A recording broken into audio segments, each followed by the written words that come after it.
Nel 2010 si è svolto il sesto censimento generale che ha riguardato anche l'agricoltura.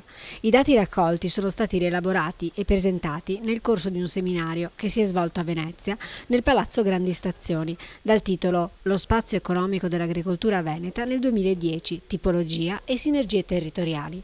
Il convegno è stato organizzato su iniziativa della Regione del Veneto e dell'Istat. La sesta rilevazione statistica nazionale riguardante l'agricoltura italiana ha fornito un quadro rispetto a dimensioni e caratteristiche delle imprese agricole del nostro territorio. In Veneto ci sono poco più di 119.000 aziende per 800.000 ettari di superficie agricola utilizzata. In linea con la tendenza generale nazionale, le aziende venete agricole hanno sottolineato un calo interno, ma si sono confermate di dimensione maggiore rispetto ai rilevamenti del decennio passato. La superficie agricola occupata, infatti, è aumentata del 41%. Per quanto riguarda la redditività aziendale media del Veneto, supera i 46.000 euro per azienda, mostrando così le aziende regionali come fortemente polarizzate nella propria specializzazione. Per il 55% ricavanti le fonti dei propri redditi da colture a seminativi e per il 25% dagli alberi da frutto.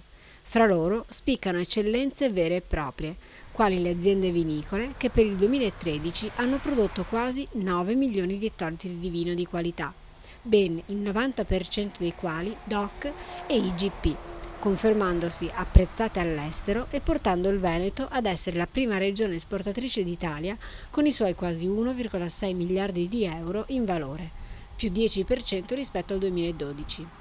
Degno di nota si è segnalato il gruppo dei giovani capi azienda under 40, attivi nel loro apporto dinamico alle aziende agricole, a tal punto che nel 2012, pur rappresentando il solo 7,2% del totale, hanno realizzato un reddito medio quasi 2,5 volte superiore alle restanti aziende venete.